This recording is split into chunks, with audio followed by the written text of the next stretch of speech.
Hola, muy buenos días a todos, señoras y señores, y bienvenidos al Primer Café en este lunes 8 de noviembre, que da comienzo a una semana que se anuncia caliente, especialmente caliente en el terreno de la judicatura.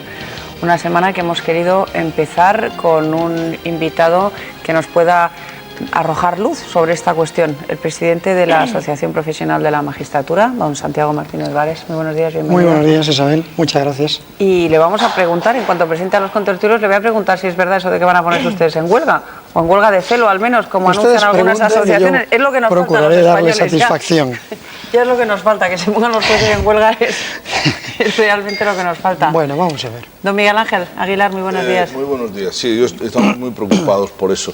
He leído con mucho interés un artículo de don Miguel Herrero de Miñón hablando de la función pública y de cómo se ha ido, no a propósito de los jueces solo, de los jueces, de los militares, en fin, eso que parecía que la función pública era una garantía para todos los ciudadanos, era lo que nos hacía pasar de súbditos a ciudadanos, y ahora se han perdido muchos de esos valores en favor de una especie de actitud laboral. Se ha perdido el sentido un poco de misión, de vocación, de entrega a esas tareas, que tenían otra clase de compensaciones, que no eran todas ni estrictamente... ¿Le importa a usted seguir glosando el artículo de Herrero de Miñón dentro de un ratito cuando presente a los contertulios? Sí. María Peral, buenos días. ¿Qué tal? Buenos días. Y Antonio Pérez Henares. Buenos días. Buenos días. ¿Seguimos glosando o vamos a la huelga? Como usted quiera, yo estoy preparado para las dos cosas. Sigo usted glosando. No, sí, que es lo mismo. Pero que da un poco la impresión, a base de satanizar todo lo público, a base de que nada como los sistemas de gestión privados y todas estas cosas, estamos entrando en una espiral degenerativa muy peligrosa. Y yo no sé si de todo eso también se han contagiado esta gente admirable por tantos conceptos como son los jueces. ¿Le ha gustado a usted cómo le he dejado ahí el toro en suerte? Sí. Lo de admirable por tantos conceptos. Sí. Eso está muy bien. Tantos de ellos tan admirables por tantos conceptos. No estamos haciendo una cosa de tipo general y absoluto, porque estamos en contra de los absolutismos. Lo que sucede es que usted me plantea algo que, en los términos en que lo hace, pues yo tengo que decir que no se corresponde con la realidad que nosotros vivimos. Usted me habla de función pública y yo tengo inmediatamente que salir al paso de eso y decirle que los jueces no somos parte de la función pública, que tiene un criterio esencial desde mi punto de vista, y es que tiene que servir dentro de lo que se denomina el principio de eficacia indiferente, las directrices políticas que marca el gobierno correspondiente. Mientras que los jueces somos un poder del Estado que se basa fundamentalmente sobre dos pilares esenciales: la independencia frente a todos y, por otra parte, la imparcialidad. En esa doble coyuntura, la palabra no es coyuntura, evidentemente, en esa doble directriz, en ese doble modo de enfocar la situación, es como hay que situar al Poder Judicial, en cuanto que es uno de los tres poderes del Estado y que se rige por esas características: primero por la imparcialidad, segundo por la independencia y, en tercer lugar, por la inamovilidad, que es la clave de bóveda sobre la que se sostienen las otras dos. Arrancando de esa idea, yo creo que los jueces tienen acreditada una evidente vocación por el trabajo que hacen y por estar siempre al servicio de la sociedad en cada momento. Desde ese punto de vista, son cantidades que no se pueden mensurar, no son cantidades homogéneas, y por eso lo que sucede en la función pública poco tiene que ver con el desarrollo de nuestra tarea. Yo, si me lo permiten, ahora profundizaremos en la vocación de los jueces, pero lo que está más urgentemente sobre la mesa es esa reivindicación salarial de una subida nada más y nada menos que del 25% y una amenaza de huelga. Ayer se anunciaba que la Asociación Francisco de Vitoria proponía directamente ir a la huelga de celo, a que los jueces se nieguen a participar en tribunales de oposición y en juntas electorales. ¿Esa es una buena idea, a su juicio? No, es una idea sencillamente calenturienta. Yo creo que fruto de una situación como la que se puede producir en un congreso. Espero que no.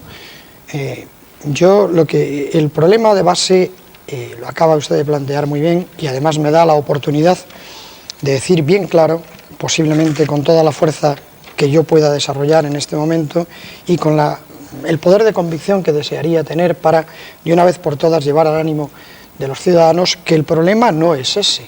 Nosotros, los jueces, en ningún momento hemos planteado una reivindicación o una subida de nuestras retribuciones del 25%. En ningún momento.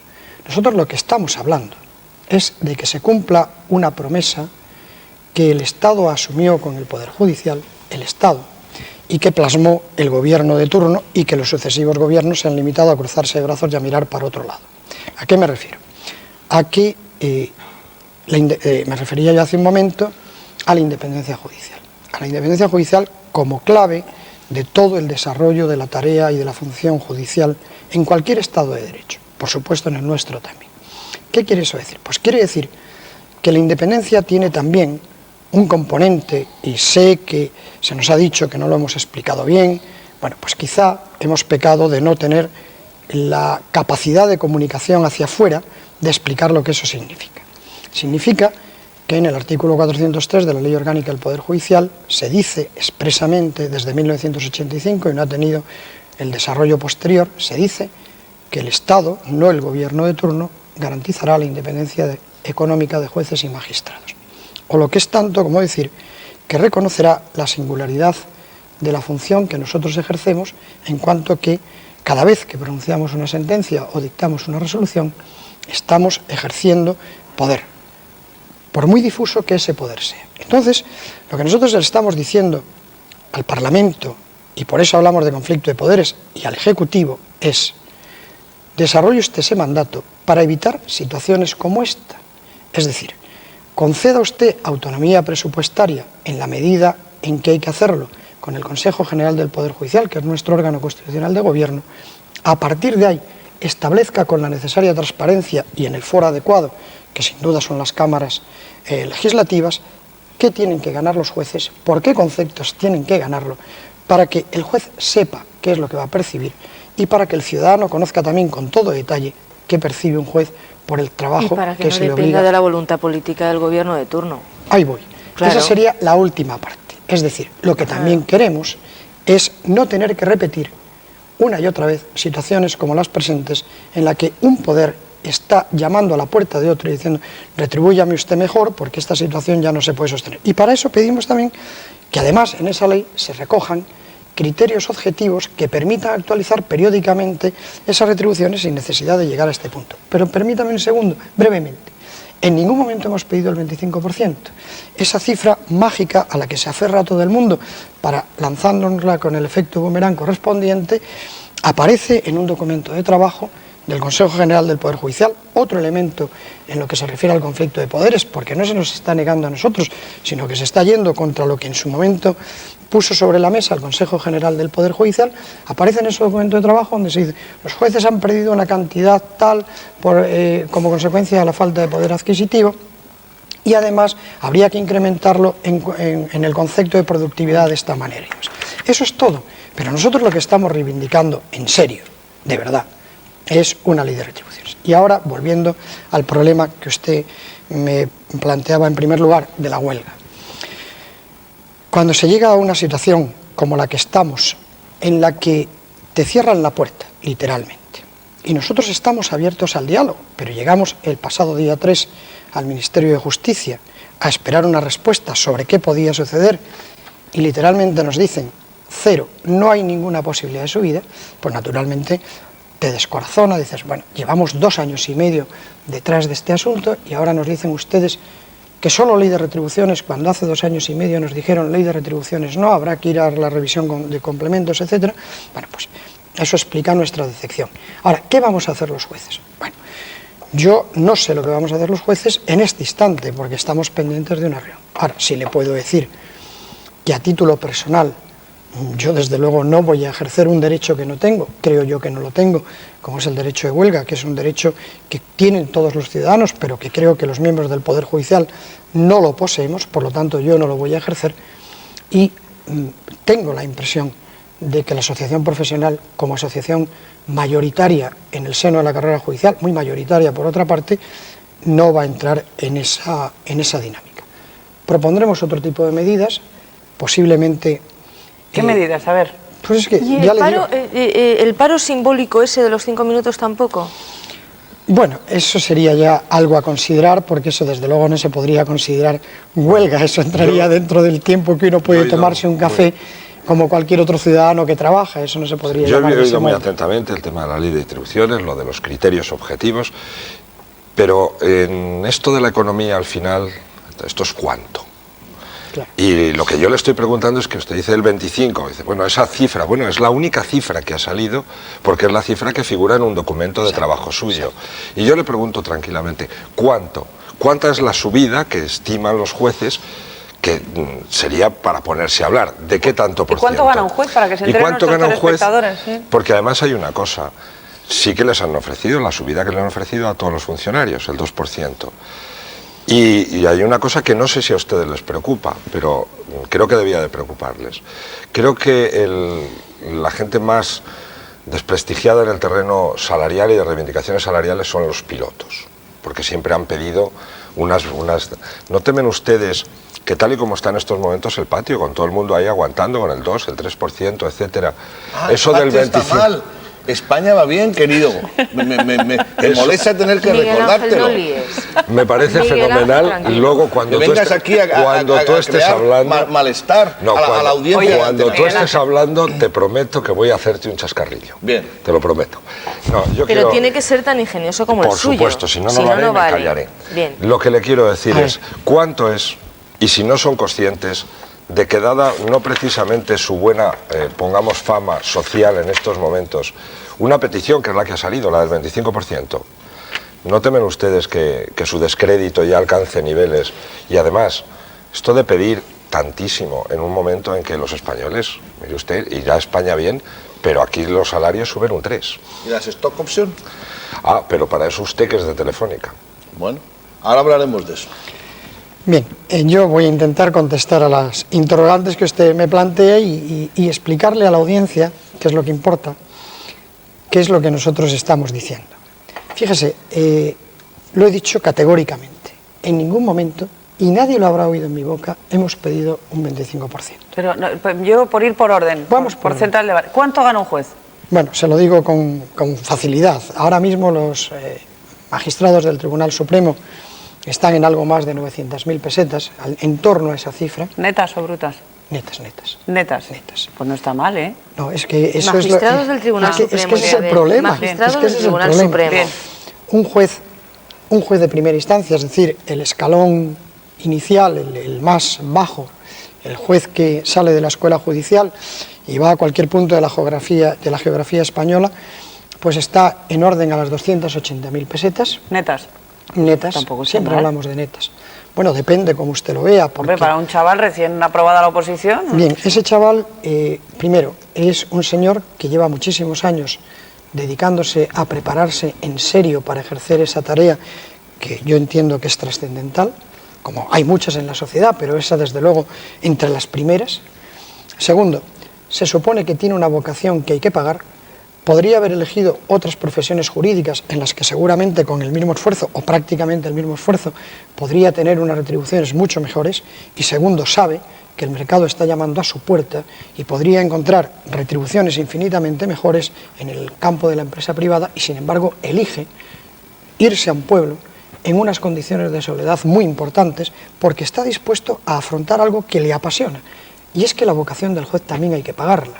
Y si queremos un poder judicial independiente, eficaz, fuerte, capaz de darle a la sociedad española lo que esta sociedad plural e importante entre las primeras del planeta se merece, habrá que pagarlo con la dignidad necesaria y creo que no está remunerado convenientemente. ¿Y cuánto es una retribución con la dignidad necesaria a su juicio? Nosotros decíamos en este momento, en el comunicado que hicimos el miércoles las 6 asociaciones, decíamos que esperábamos un aumento significativo a cuenta de lo que pudiera ser la futura ley de retribuciones. Pero es que no nos han dejado entrar a negociar. Se nos ha cerrado la puerta, yo creo que de un modo ignominioso.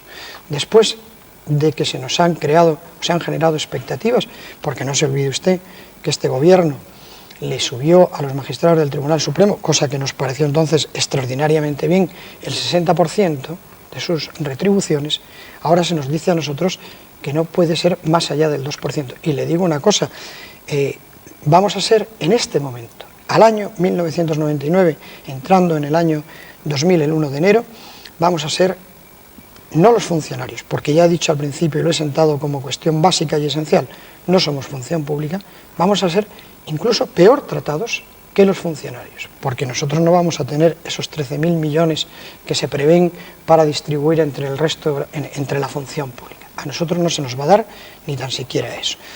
¿Cómo estamos respondiendo? Pues yo creo que estamos respondiendo con una gran serenidad, creo que la vamos a mantener, creo que nos vamos, por lo que usted me decía, de cuestiones concretas, vamos a estar donde un poder del Estado tiene que estar, no vamos a perder de vista nunca la referencia de esa dignidad con la que tenemos que comportarnos los jueces, evidentemente no perjudicaremos a los ciudadanos e intentaremos tener la imaginación suficiente como para recordar una vez y otra, tantas cuantas sea necesaria, que tenemos una reivindicación justa y que alguien más o menos pronto la tendrá que atender. Pero la coyuntura es complicada porque Muy complicada, ustedes que reivindican su condición de poder del Estado, no porque los funcionarios sean de menos ni de más, sino porque son cosa distinta. Diferente, así es. Ya, pero ustedes se están poniendo en plan sindicalero, quiero decir, ¿hasta dónde van a llegar? Porque jueces metidos a concentraciones, a manifestaciones, a cosas que los ciudadanos no estamos acostumbrados a ver, les meten a ustedes mismos en un callejón sin salida, porque es un pulso frente al gobierno en el que, ¿qué van a hacer ustedes si no les hacen caso? Es que esta es la pregunta trascendental. ¿Qué podemos hacer nosotros? ¿Habéis visto, compañero? Nada de stock option ni nada trascendental en este instante, porque hemos llegado a un punto... ¿Qué va a hacer? Exacto. ¿Qué van a hacer los jueces? Con una respuesta trascendental, ¿qué van a hacer exactamente? Si yo la tuviera, le aseguro, Isabel, que se la trasladaba inmediatamente, porque qué mejor difusión que poderlo decir aquí. Pero yo soy el presidente de la asociación mayoritaria, pero solo eso.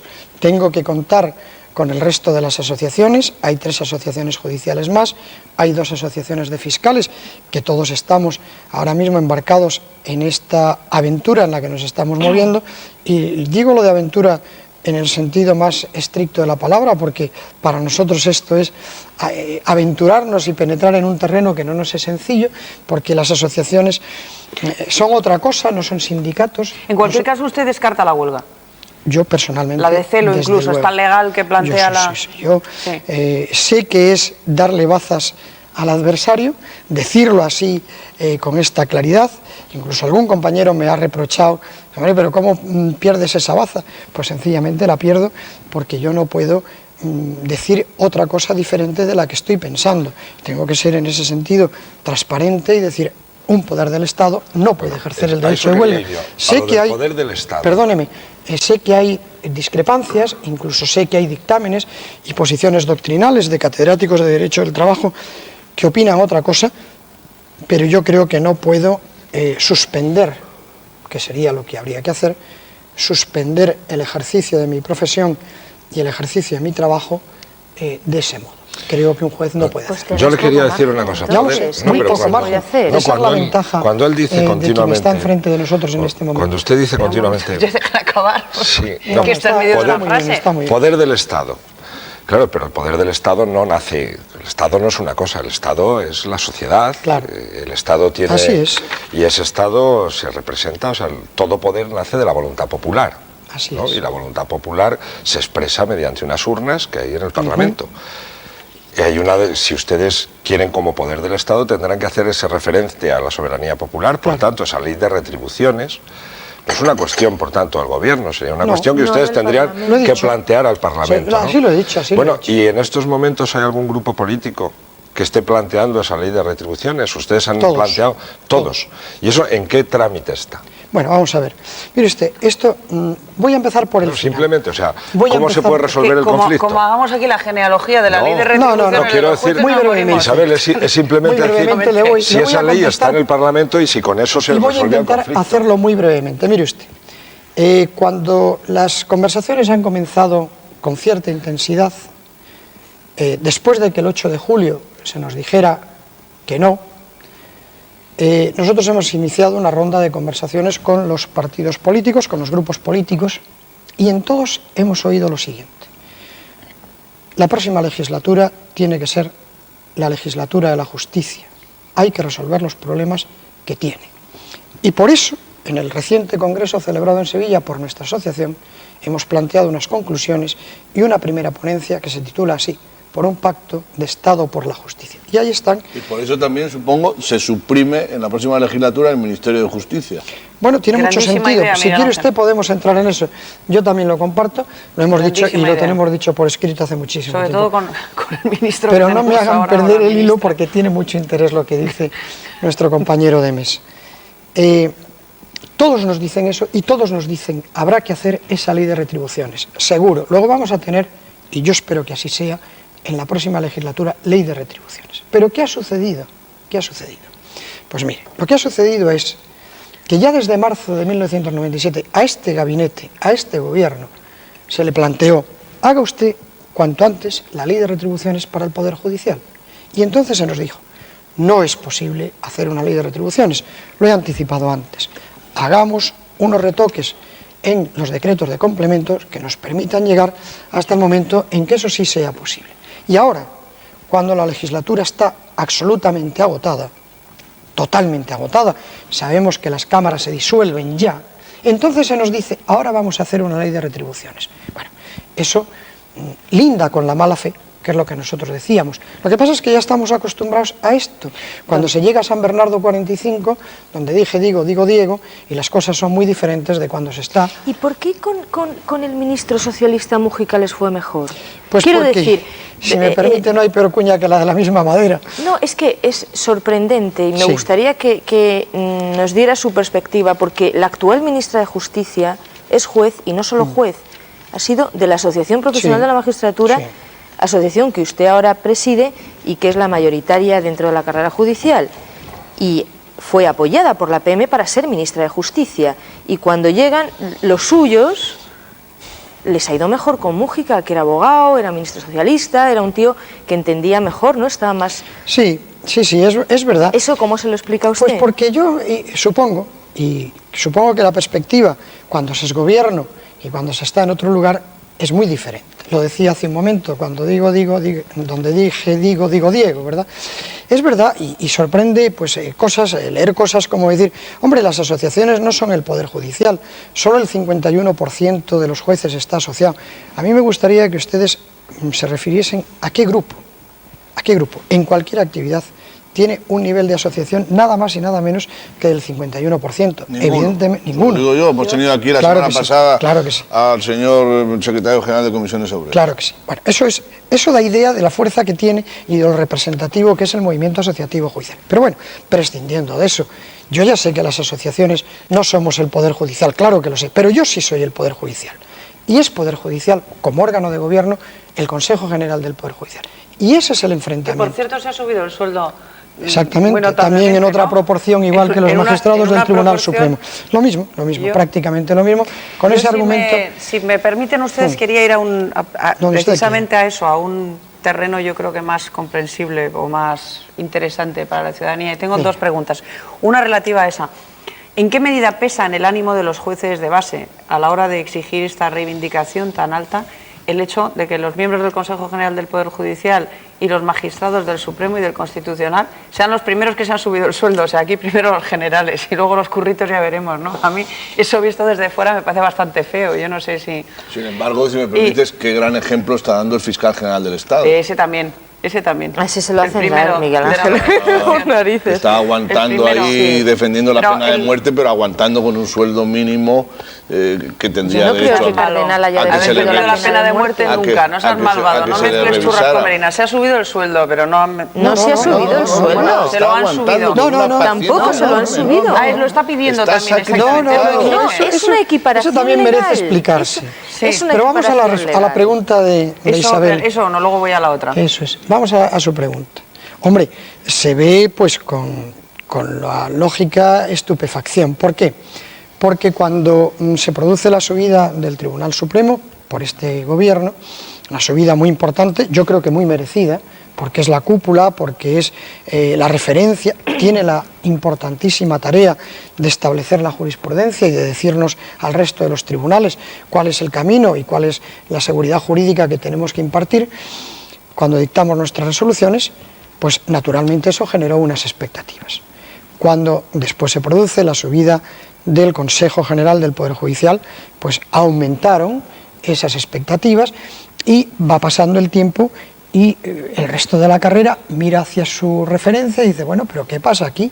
¿Por qué los demás sí y nosotros no? Es que ejercemos una tarea diferente, no somos también poder, no hacemos exactamente lo mismo, no ejercemos la jurisdicción y sobre todo la ejercemos con mucha más carga de trabajo y posiblemente con la misma responsabilidad y de un modo mucho más incómodo. Pues claro que sí. ¿Eso qué está generando? Pues está generando una cierta desmotivación, un cierto desánimo, no en la tarea que hacemos, porque la hacemos con toda la fuerza de nuestras potencias del alma y estamos entregados a la tarea, pero claro, miramos a nuestro alrededor y bueno, esto carece de aliciente. ¿Dónde está el atractivo que nosotros tenemos que dedicar a esto? Porque si somos independientes, se nos suba o no el sueldo, pues naturalmente la independencia dimana de nuestro convencimiento del ejercicio de la tarea de un poder del Estado. Por eso somos independientes e imparciales. No se trata de que ganemos más o menos, eso lo somos y lo vamos a seguir siendo en cualquier circunstancia. Pero cuando miramos a nuestro alrededor y vemos que no se oyen unas justas reivindicaciones, algo que creemos que merecemos y que además a quienes están por encima de nosotros en ese sentido, aunque no tengamos jerarquía respecto del Tribunal Supremo o dependencia jerárquica, pues no se entiende. A ver, María, Pero ilumínenos, ¿por qué a los del Supremo y sobre todo a los del Consejo General del Poder Judicial les ha subido el sueldo? No, es que yo creo que hay una no es confusión en la exactamente pregunta de partida. Sí. Vamos a ver, los magistrados del Tribunal Supremo consiguen en mayo del 98 una subida del 58% gracias a los grupos parlamentarios, no al gobierno, para empezar. Bien. Eso es muy, muy importante tenerlo en cuenta. Es a resultas de esa subida de los magistrados del Supremo cuando el Consejo General del Poder Judicial, que tiene autonomía presupuestaria, se autosube el sueldo y dice: es que los gobernantes, que somos nosotros, no podemos cobrar menos que los gobernados, y en ese nivel pusieron al Tribunal Supremo. De manera que la subida del sueldo de los vocales del Consejo General del Poder Judicial fue una autosubida, una decisión propia adoptada en el ámbito de la autonomía presupuestaria, en medio del ejercicio presupuestario, habilitando unos créditos que no estaban previstos para eso, y fue una cosa muy bonita. Pero yo no voy a eso, porque el presidente de la PM decía antes: hombre, los jueces, magistrados y jueces de un escalón inferior al del Supremo, miramos a nuestro referente y decimos: hombre, ¿qué hemos hecho nosotros? Bueno, pues eso quiero yo saber. ¿Qué vais a hacer vosotros? ¿Por qué? Pues porque es verdad que los magistrados del Supremo experimentaron una subida retributiva del 58%, pero a cambio de un estatuto estrictamente riguroso en muchas materias que no sé si el resto de la carrera está dispuesto a asumir. Por ejemplo, perdóneme un segundito, claro que sí. Los magistrados del Supremo no pueden dar clase, no pueden preparar opositores, solo se pueden dedicar a poner sentencias, salvo que quieran perder la condición de magistrado del Supremo, de manera... No. Si un magistrado del Supremo quiere irse al ejercicio de la abogacía, o al ejercicio de la política, o al ejercicio de una función pública diferente de poner sentencias del Supremo, no. Ellos pierden la categoría de magistrado del Supremo. Usted se va a ejercer la política. No es lo mismo. No es lo mismo. El Supremo consiguió una subida retributiva a cambio de un estatuto muy riguroso que implicaba un compromiso por parte de la cúpula del Poder Judicial de estar plenamente dedicado a la función de impartir justicia. ¿Y ustedes qué ofrecen? Suponiendo que se les fuera a dar ese incremento, que es mucho suponer, ¿la carrera judicial está dispuesta a desatascar los tribunales, a seguir trabajando para solucionar lo que decía antes Chani? Es muy interesante lo que está planteando. Vamos a ver, primero, cuando nosotros estamos hablando de reivindicación retributiva, no lo estamos haciendo aisladamente. Lo estamos haciendo en el marco de una reforma global de la Administración de Justicia en la que todos estamos empeñados. Eso es fundamental y me alegro que tengamos oportunidad de decirlo porque se corresponde con la realidad. O sea, no estamos contemplando, ustedes dennos más dinero, vamos a ganar nosotros más y después ya veremos lo que pasa. No. Estamos haciéndolo en el marco de ese pacto de Estado que hemos propuesto, en todo aquello que hay que mejorar. Ahí hay un problema latente que sí que es muy importante y que podemos abordar, que es el de la mal llamada productividad, pero bueno, eso es otra cuestión que si quieren podemos tratar. Vamos a la pregunta concreta. Cuando comenzaron las conversaciones, y recuerdo en una reunión con el presidente del Consejo y del Tribunal Supremo de las asociaciones, él planteaba esa doble alternativa. ¿Qué estaría dispuesto la carrera judicial a asumir? Y hablábamos de dos posibilidades. Una, la del mismo estatuto que el Tribunal Supremo. Durísimo estatuto, ¿eh? No importa, estamos dispuestos a asumirlo, ese podría ser una solución. U otra, la que en ese momento se consideró más oportuna, que era esta de la vía de la subida a través, no la subida exactamente, sino de entrar en la ley de retribuciones ya manteniendo el statu quo, porque nosotros tenemos ahora un estatuto muy riguroso también en esa materia, ¿eh? Un juez no puede dedicarse prácticamente a nada que no sea el ejercicio de su profesión. Tiene ese componente de la docencia, pero exclusivamente eso, y la gestión de su patrimonio personal y familiar, absolutamente nada más. Nada más, también ahora, y lo mismo prácticamente que el Tribunal Supremo. Pero estábamos dispuestos a dar ese paso más allá y decir, bueno, renunciamos incluso a eso, pero naturalmente eso hay que retribuirlo convenientemente. Se optó por esta otra vía de la negociación de la subida, que después ha quedado en punto muerto, porque es cuando el gobierno ha dicho, no, ley de retribuciones, exclusivamente ley de retribuciones. Bueno, si nosotros estamos abiertos a cualquier cosa, y desde aquí lo digo, estamos dispuestos a reanudar el diálogo, cuando sea, con quien sea y como sea. No estamos cerrados a ninguna posibilidad, pero es que nos han cerrado la puerta. Y esta es la cuestión.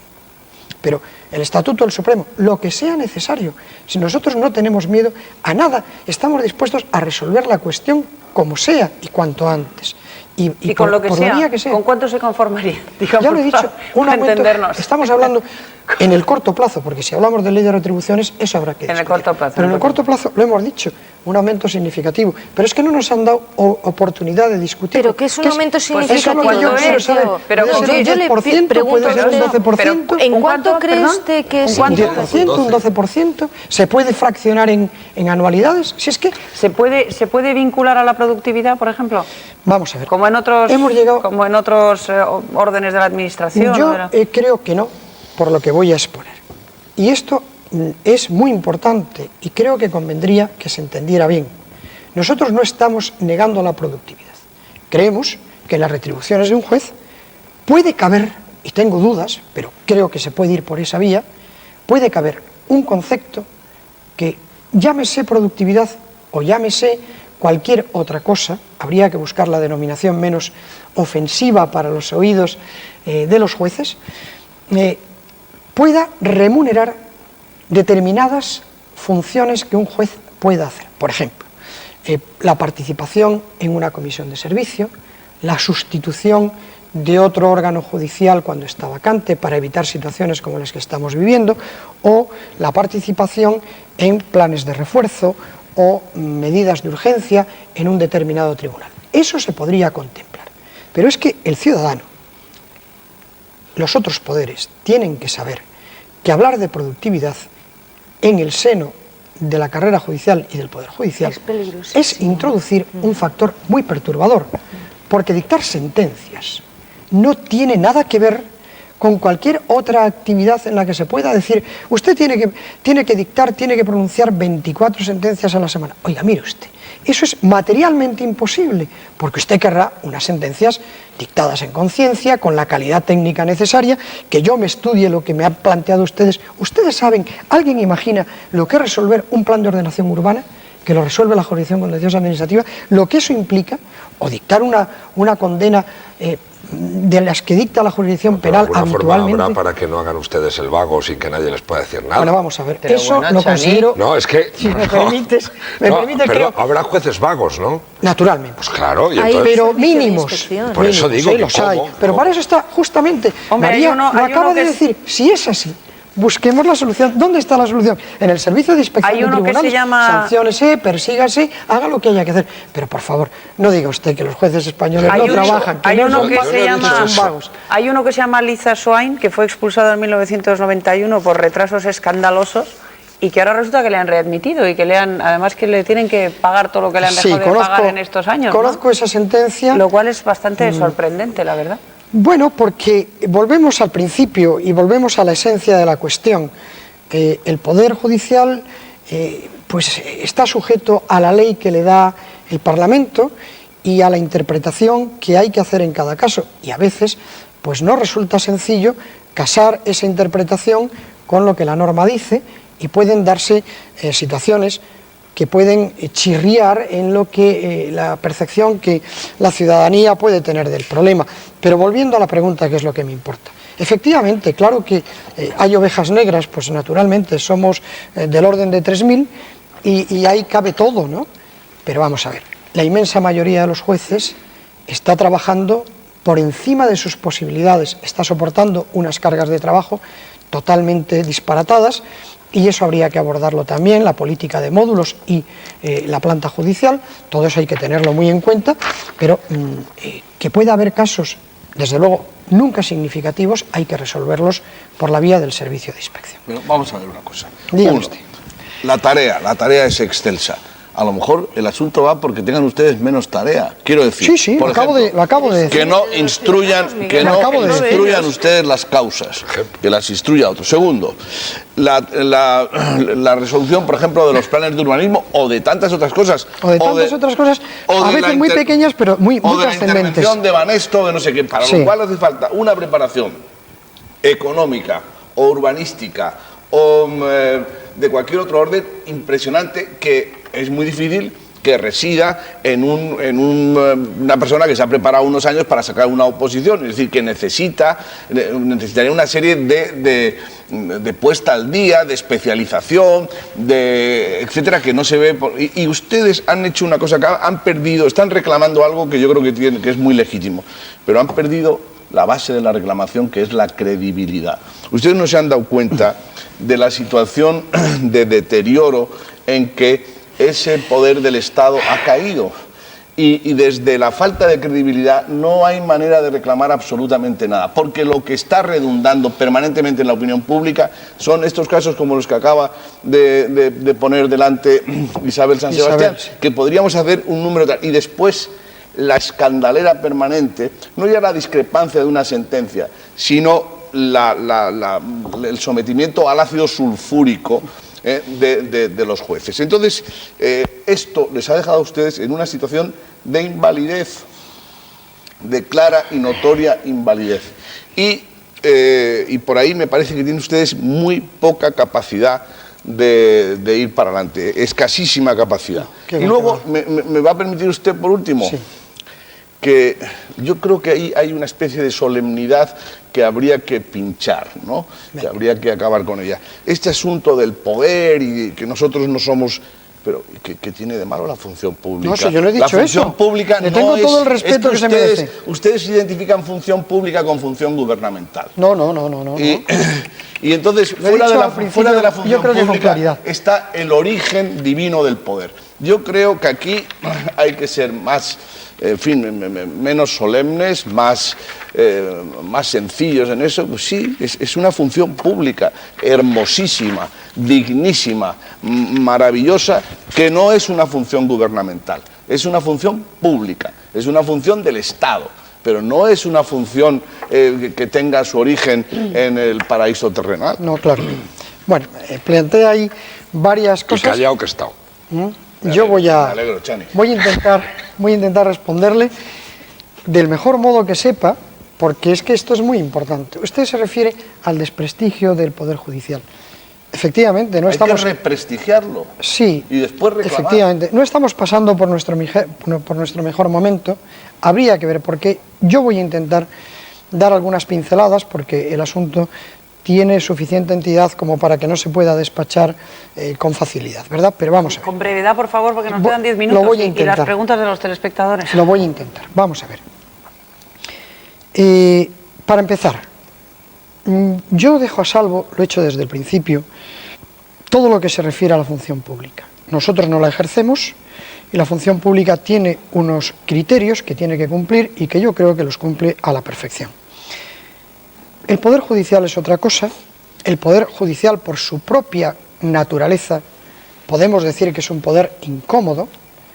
Pocas veces satisface lo que un juez resuelve, satisface al que gana porque efectivamente tiene razón y disgusta al que pierde porque se le ha tratado injustamente. Pues ni una ni otra de esas percepciones responden a la realidad.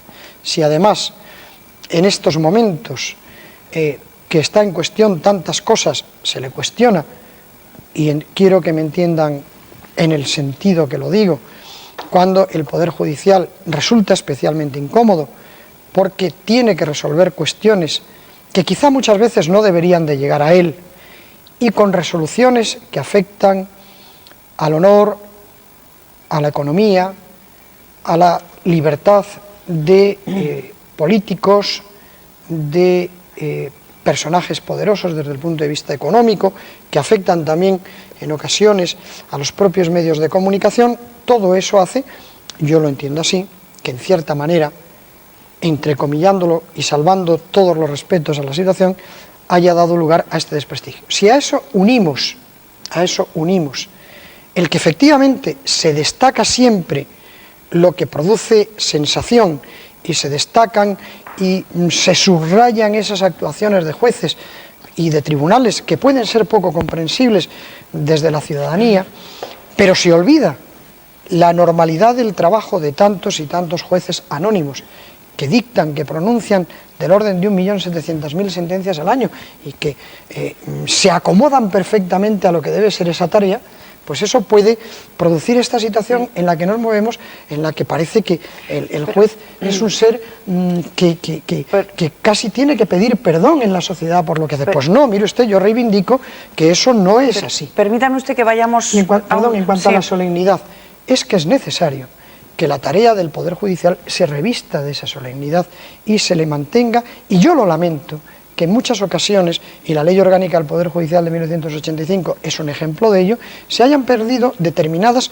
solemnidades, también entre comillas, que son necesarias para dignificar la tarea que se hace. ¿Usted volvería al desacato, por ejemplo? No, por Dios, eso ni pasa por mi cabeza, no sé en qué boca, me estaba refiriendo al uso de la toga y el traje negro, en fin, a otro tipo de cuestiones que pueden parecer cuestiones menores, pero que no lo son. El desacato, yo creo que nadie nos lo hemos planteado volver a eso, ¿eh? Nadie, al menos yo. Yo quisiera ir a... Por supuesto. Yo quisiera ir a los casos prácticos, para entendernos. Vamos a los casos prácticos. Porque en los últimos meses ha habido varios casos que han tenido mucha repercusión mediática. Desde luego, el que más repercusión mediática ha sido el caso Gómez de Liaño, que yo luego le preguntaré si su asociación es partidaria o no es partidaria del indulto, eso aparte. Pero bueno, es un caso que ha estado en los medios. Otro caso que ha tenido mucha repercusión mediática es el del juez de Córdoba, que propone el indulto para un señor... Tribunal de Córdoba. El Tribunal de Córdoba, que propone el indulto para un señor que violó a su hijo de 4 años.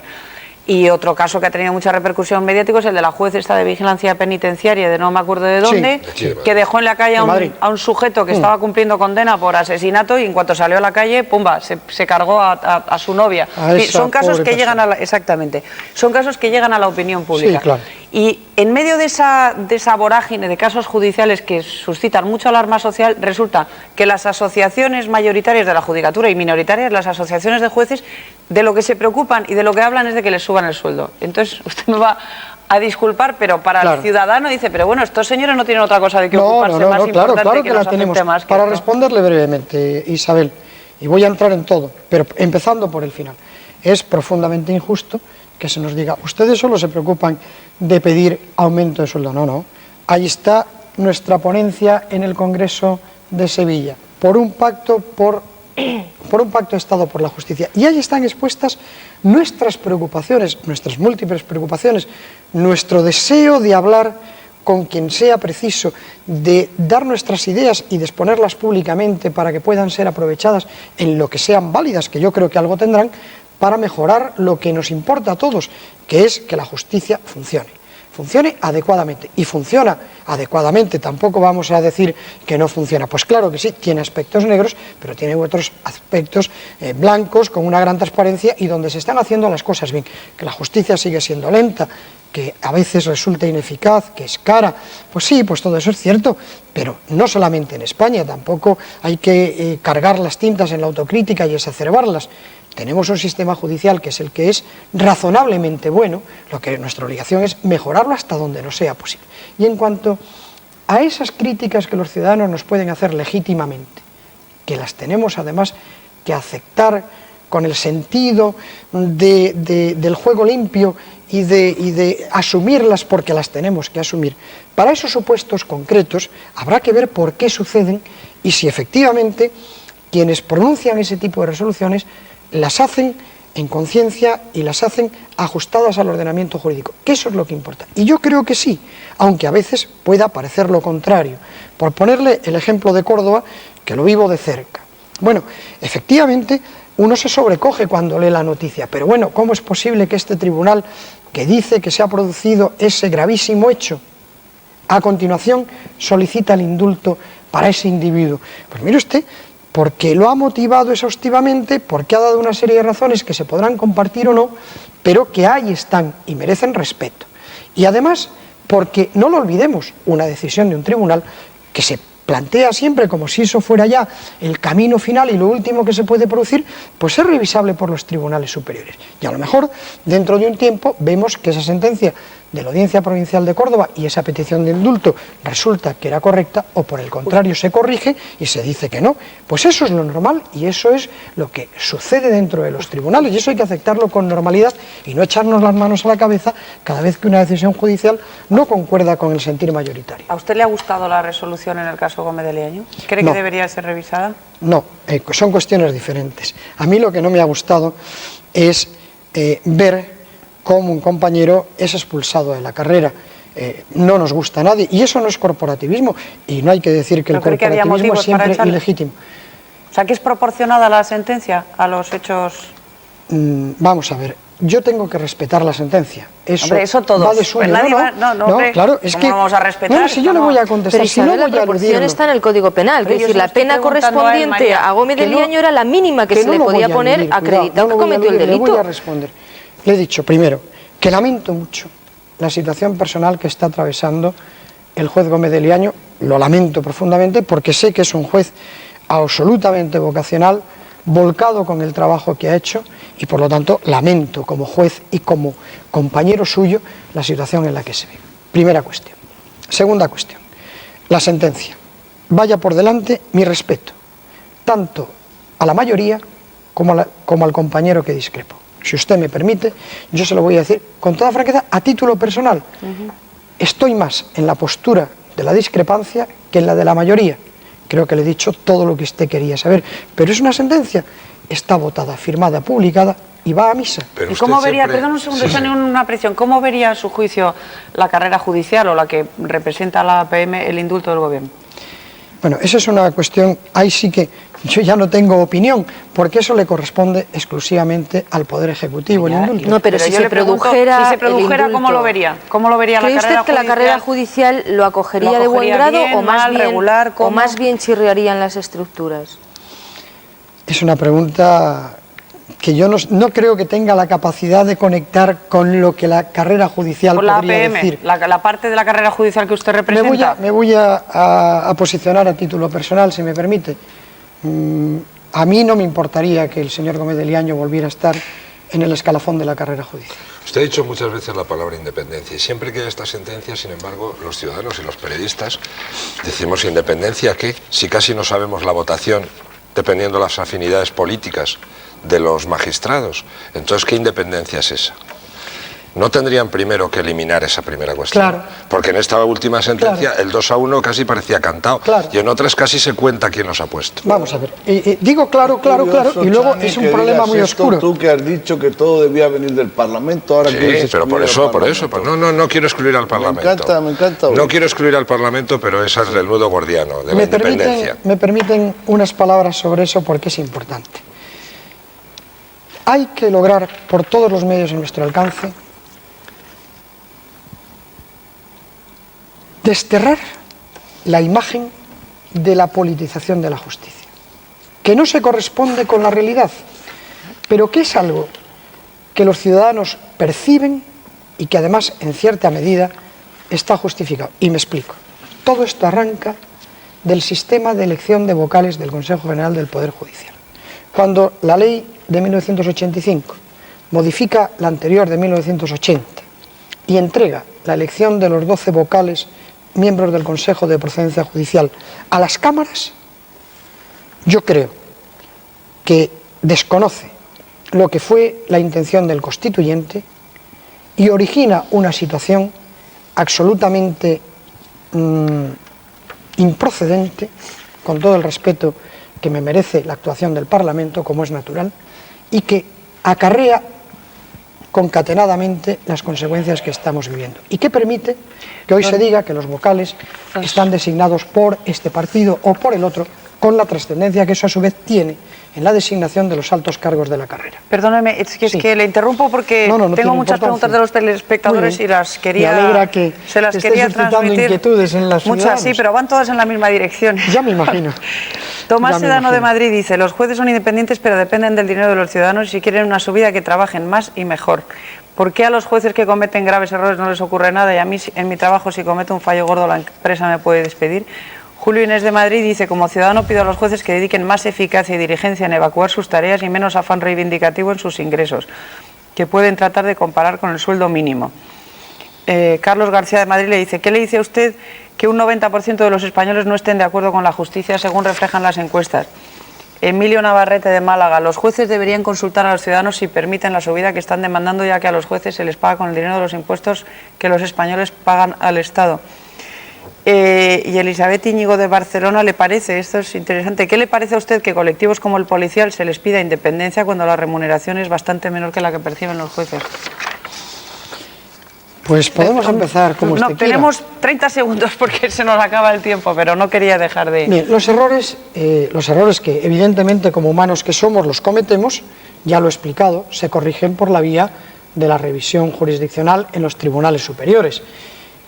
Los dineros, pues ya he hablado de eso, creo que ha quedado muy claro que nosotros lo que queremos es que haya una ley definitiva de retribuciones votada en la sede que hay que establecerla, que es el Parlamento de la Nación, y que evite situaciones como las que estamos viviendo.